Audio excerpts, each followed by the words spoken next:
والے ایسے ہیں کہ جو اپنے روزے میں بھوک اور پیاس کے سوا کچھ نہیں کر پاتے، اور فرمایا بہت سارے راتوں کو قیام کرنے والے ایسے ہیں کہ جنہیں رات جگہوں کے سوا کچھ نصیب نہیں۔ تو یہاں اس کا مطلب یہ ہے کہ روزہ صرف بھوک اور پیاس اپنے پیٹ کو باندھ لینے کا نام نہیں ہے، روزے کے آداب ہے، روزے کے تقاضے ہیں۔ جب تک ہم ان تقاضوں پہ عمل نہیں کریں گے، روزے کے تمام حقوق ہم ثمرات سے مستفید نہیں ہو سکتے۔ ہم جہاں پہ پیٹ کا روزہ رکھا ہوا ہے وہاں پہ آنکھوں کا بھی روزہ رکھنا ہوگا، وہاں ہمیں آنکھوں کو بھی بے حیائی سے روکنا ہوگا، بد نظری سے روکنا ہوگا، ہمیں دیگر وہ چیزیں جن سے اللہ نے روکا ہے ان سے رکنا ہوگا۔ جہاں پہ یہ پیٹ کو ہم نے باندھا ہوا ہے وہاں پہ ہاتھوں کو بھی روکنا ہوگا کہ ہمارے ہاتھوں سے کسی کو اذیت نہ پہنچے، کسی کو تکلیف نہ پہنچے۔ اور ہماری زبان، فرمایا زبان کیا ہے؟ زبان کا بھی روزہ ہے۔ زبان کا روزہ یہ ہے کہ ہم جب بھی بات کریں اچھی گفتگو کریں، ہم یاوہ گوئی نہ کریں، ہم بےہودہ بات نہ کریں اور غالب گلوچ کے ساتھ دوسروں کو مخاطب نہ ہو۔ تو فرمایا انسان روزہ اس لیے آتا ہے تاکہ انسان، اللہ نے اس لیے قرآن مجید میں فرمایا جو روزے کی لاجک بیان فرمائی۔ ہم 60 سال سے، 40 سال سے، 30 سال سے یہ اپنے احتساب نفس کے لیے میں بات کرنے جا رہا ہوں کہ ہم 30 سال سے 25 سال ہو گئے روزے رکھتے ہوئے، زندگی میں 40 رمضان آ گئے اور روزے رکھتے ہوئے۔ تو لیکن اللہ نے جو روزے کا، انسان ہے نا، انسان ایک پلیئر جب کرکٹ کھیلتا ہے تو ایک مشق کرتا ہے، اور مشق کرتے کرتے اور ریاضت کرتے پریکٹس کرتے کامل مکمل کھلاڑی بن جاتا ہے۔ اسے تجربے کا ایک فائدہ ہوتا ہے۔ اسی طرح جسمانی ریاضت کے جتنے بھی کام ہیں انسان آہستہ آہستہ مشقت کرتا ہے اور آخرکار اس منظر، اس کارکر کو اچیو کر لیتا ہے۔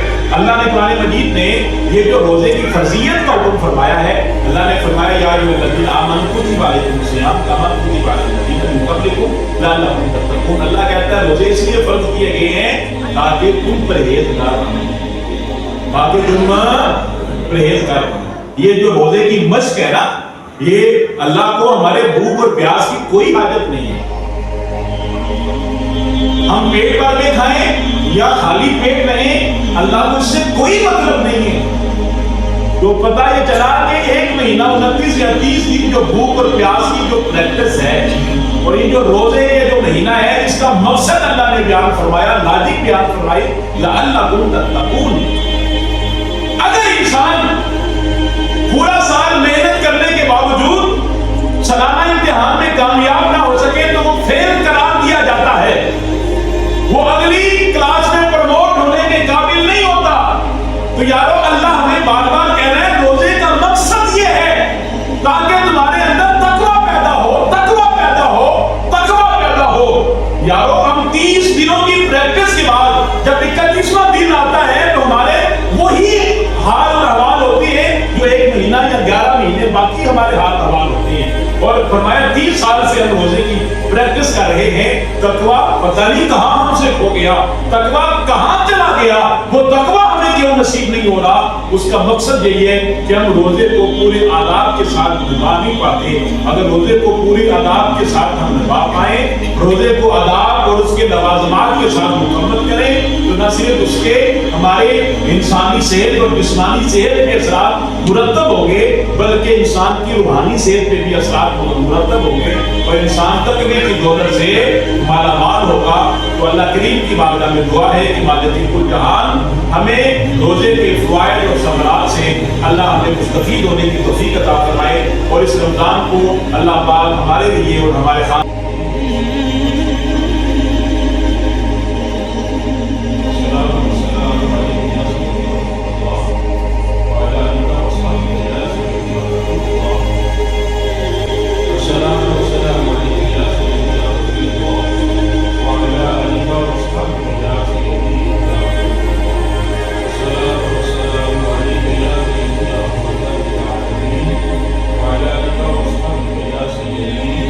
یا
اللہ کی بارگاہ میں دعا ہے کہ مالک کل جہان ہمیں اچھی بات سن کے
آ رہے ہیں اور جن کے تعداد بھی مختلف تھی اور احکامات بھی مختلف تھے اور رمضان مبارک میں جو ہوتے ہیں وہ آپ ادا کر رہے ہیں. رمضان اور روزوں کی بہت فضیلت بیان کی گئی ہے. حدیث نبوی اعلیٰ صاحب کی علیہ الصلوۃ والسلام حضرت ابو ہریرہ رضی اللہ تعالیٰ عنہ سے روایت ہے کہ حضور نبی رحمت شفیع معظم صلی اللہ علیہ وسلم نے ارشاد فرمایا کہ میری امت کو ہم رمضان المبارک میں 5 امتیازی خصوصیات سے نوازا گیا ہے جو کسی اور امت کو عطا نہیں ہے. یعنی اللہ نے رمضان کے حوالے سے روزوں کے حوالے سے اس امت کو 5 خصوصی انعام عطا فرمائے ہیں جن سے پہلے کسی امت کو اللہ نے عطا نہیں فرمایا. پہلا انعام تو کیا ہے؟ خلوف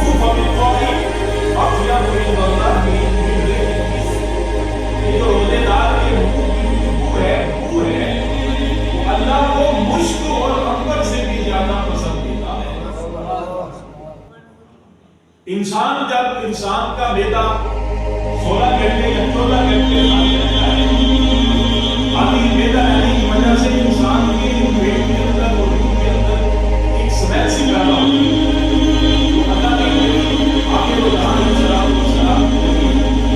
صلی اللہ علیہ وآلہ وسلم نے فرمایا خلوف فم الصائم اطیب عند اللہ من المسک کہ یہ جو روزے دار کے منہ کی بو ہے یہ اللہ کو مشک اور عنبر کی بو سے بھی زیادہ پسند ہے. یہ وہ انعام ہے جس سے پہلے اللہ نے کسی اور امت کو عطا نہیں فرمایا. اللہ نے یہ انعام حضور کے صدقے امت مصطفیٰ کو عطا فرمایا. اور پھر فرمایا اور فرمایا جب حضور کا کوئی امتی روزے میں رہتا ہے تو اللہ کے معصوم فرشتے اس بندے کے لیے مغفرت اور بخشش کی دعا کرتے ہیں حتیٰ یفطروا یہاں تک کہ وہ روزہ افطار یعنی افطاری تک بندہ مومن جو روزے دار ہوتا ہے اس کے لیے اللہ کے مغفرت کی دعا کرتے ہیں. اسی طرح فرمایا وَتَذَكَّرُ اللَّهُ عَزَّ وَجَلَّ مِنَ يَوْمِ جَنَّتَهُ ثُمَّ يَقُولُ يُوشِكُ عِبَادِيَ الصَّالِحُونَ أَن يُلْقُوا عَنْهُمْ. فرمایا اللہ تعالیٰ ہر روز اپنے بندوں کے لیے جنت کو روشن کرتا ہے اور پھر فرماتا ہے کہ عنقریب میرے سارے بندوں سے سختی اور تکلیف کو دور کر دیا جائے گا وہ تیری طرف چلتے ہوئے بھاگتے ہوئے اور دوڑتے ہوئے جنت میں داخل ہو جائیں گے. فرمایا کہ ایک انعام یہ ہے اور بتا دوں کہ وہ جو سفر فی مردۃ الشیطان اس میں سرکش شیاطین اور فرمایا بس اس ماہ میں آزادی سے کام نہیں کر پاتے اس طرح وہ باقی مہینوں میں آزادی کے ساتھ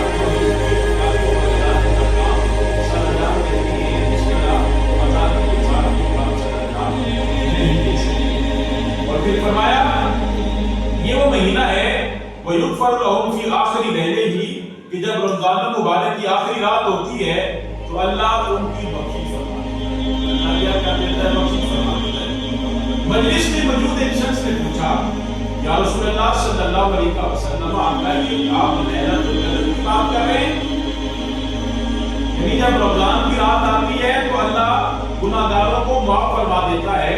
تو صحابہ کرام رضوان اللہ تعالیٰ علیہ مجمعین میں سے ایک شخص نے پوچھا یا رسول اللہ آپ لیلۃ القدر کی بات کر رہے ہیں؟ اللہ کے نبی صلی اللہ علیہ وسلم نے فرمایا نہیں، یہ تو اور بات ہے.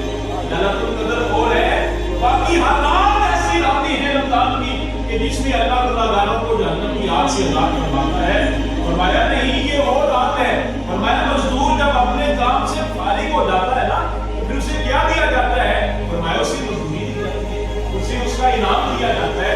فرمایا جب بندہ مومن روزے سے رہتا ہے تو پھر اللہ معافی کی صورت میں، بخشش کی صورت میں اور مغفرت کی صورت میں اپنے بندے کو انعام عطا کرتا ہے. تو پتہ یہ چلا کہ روزہ وہ عظیم عبادت ہے کہ جنت کو روزے دار کے لیے سجایا دیا جاتا ہے.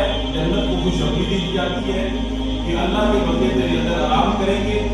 سرکش شیاطین کو قید کر دیا جاتا ہے. اور سب سے بڑھ کے یہ کہ رمضان مبارک کی آخری گھڑیوں میں اللہ بندوں کی عام بخشش کا اعلان فرماتا ہے، مغفرت کا اعلان فرماتا ہے. حضرت ابو ہریرہ رضی اللہ تعالیٰ عنہ سے روایت ہے کہ رسول مکرم شفیع معظم صلی اللہ علیہ وآلہ وسلم نے فرمایا کل عمل ابن آدم لہ الا الصیام. فرمایا ابن آدم کا ہر کام اس کے لیے ہے سوائے روزے کے. فإنہ لی وأنا أجزی بہ وصیام. فرمایا مگر روزہ میرے لیے ہے، اس کی جزا.